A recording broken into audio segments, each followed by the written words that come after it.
The Alzheimer's Association tells us that every 66 seconds, someone in the US develops Alzheimer's. For me, that was a meaningless statistic. Alzheimer's wouldn't happen in my family. It couldn't, until it did. And my dad developed Alzheimer's. Then, managing his life became the focal point of mine. And my story is not unique. There are more than 5 million Americans living with Alzheimer's. This is my story of adversity, transformation, and unexpected lessons learned along the way. As the motivational speaker Zig Ziglar says, difficult roads often lead to beautiful destinations. Navigating any disease is overwhelming and exhausting. Little did I know along my difficult road, there was a stunning surprise waiting to be revealed. You see, fate had given me a distant, demanding father, but through Alzheimer's, he became a sweet, gentle man, capable of love and genuine affection. But the man I knew growing up, he was strict and he was demanding. 2 weeks before his 18th birthday, he left home, forged his mother's signature, and joined the Navy. Perhaps it was all those years spent in military life that so ingrained in him the need for discipline, order, and protocol. I remember coming home with my grade school report card. On a scale of 4.0, I'd achieved a 3.5. I was so proud. I produced my report card. He takes one look at the grades and said, "Where are the other points?" Dang, Dad. Then, as an adult, he thought being involved in my life meant asking questions like, "How much have you saved for retirement?" Or, "When was the last time you had an oil change?" That's who he was before Alzheimer's. Then in 2005, when the symptoms of the disease first started to show, we knew something had to be done. So, I assumed responsibility for his care and well-being. Because we didn't have a close relationship, I assumed responsibility for him more out of a sense of duty than love and affection. But that would all change. These are the 5 unexpected lessons I learned on my road to a beautiful destination. Impact the lives of others. Currently, Dad lives in an Alzheimer's facility that houses mid to late stage Alzheimer's patients. A lot of them are suffering from sundowning syndrome. Sundowning syndrome is a neurological phenomenon that affects Alzheimer's patients in the late afternoon when the sun sets. It causes them to become agitated, distraught, confused. One particular resident had a severe case of sundowning. Every afternoon you would find her wringing a cloth napkin, weeping and wailing, distraught, agitated. I watched as my dad gently approached her. He placed his hand on her back, bent his head down to her, and said, "It's okay. You're okay. Come on, it's okay." I watched for a bit as he consoled her. Eventually they came and sat down, he continuing to console her until she calmed down. Then they got up and went off to dinner. Watching this new level of kindness and compassion in my dad was extraordinary. Who was this guy and where was my dad? Or who is this guy and where was my dad, rather? But it actually made me think, here is a man who can't brush his teeth or dress himself, and yet he was acutely aware of someone else's pain, and he reached out with kindness.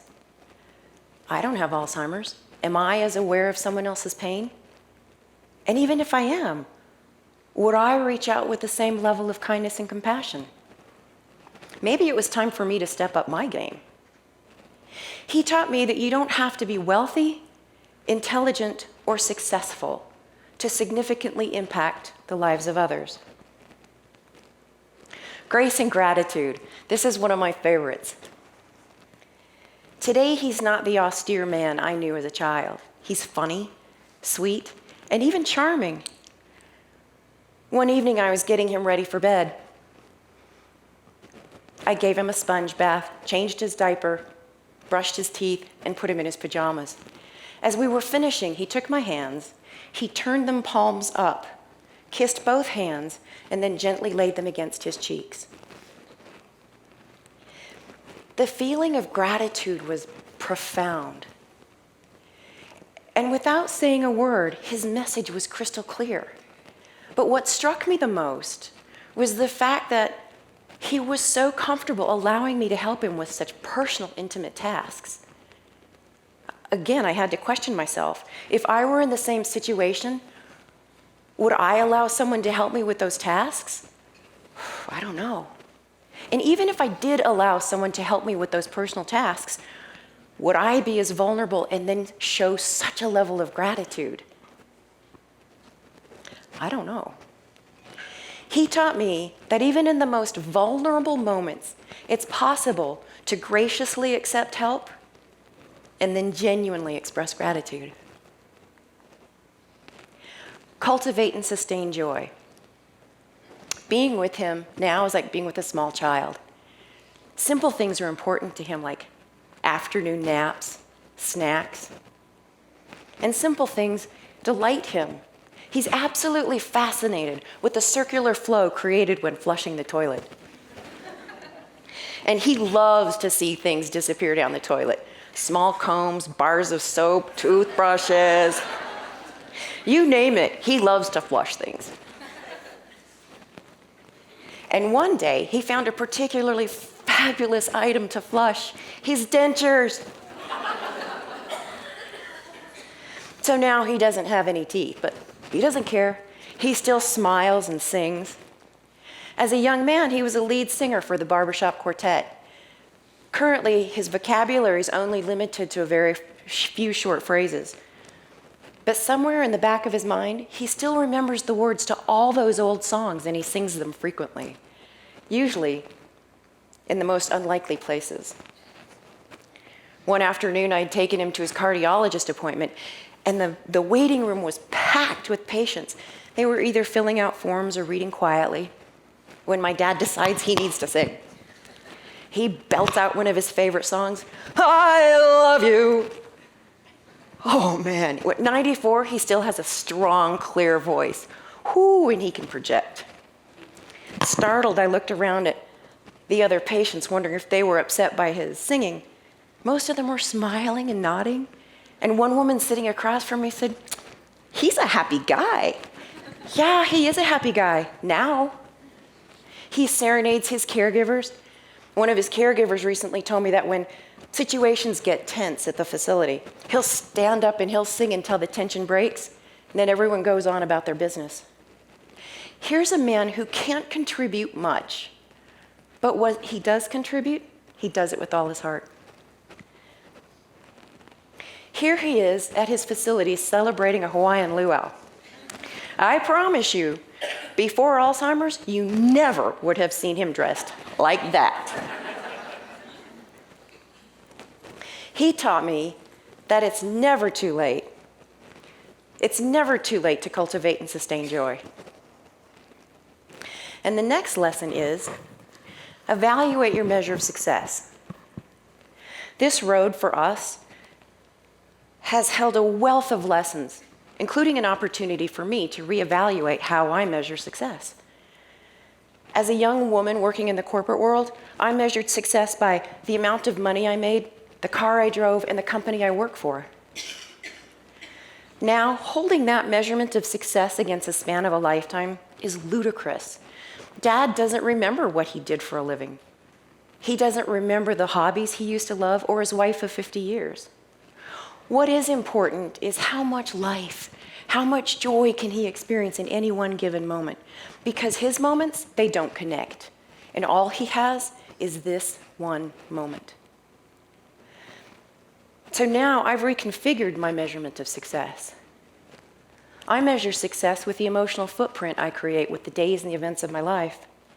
And along this road, he and I, we've had some really difficult times, some setbacks, and some really dark days.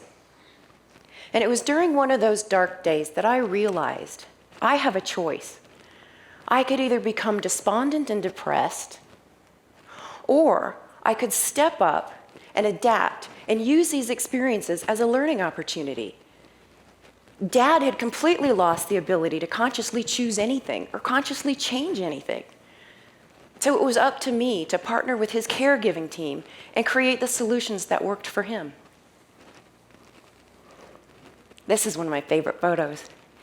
It was taken at his 90th birthday party. He taught me that the true measurement of success is not wealth. It's not material wealth. It's the relationships we create and the love we share. And the next lesson is embrace new opportunities.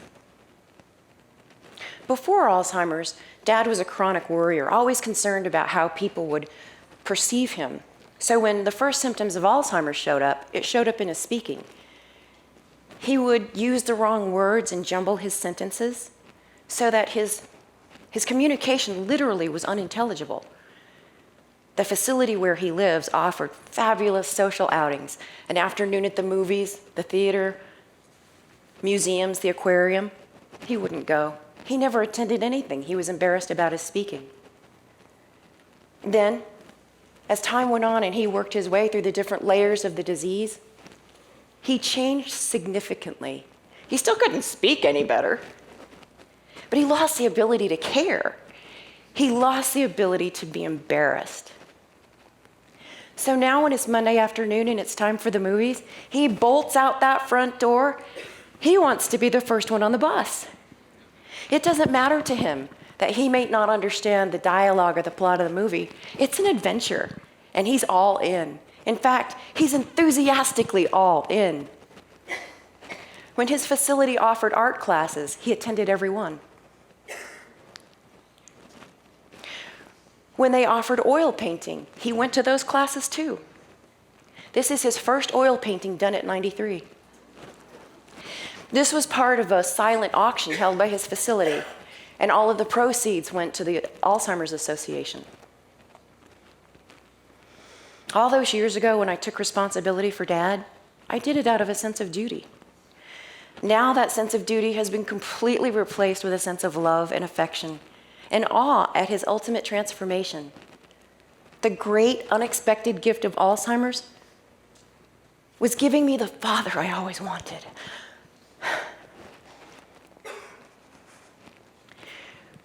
We all have obstacles. We all face challenges. So whatever challenge you're facing, whatever difficult road you're traveling, I hope my story helps you find your way to a beautiful destination. As the author Vivian Green says, life is not about waiting for the storm to pass. It's about learning to dance in the rain. Thank you.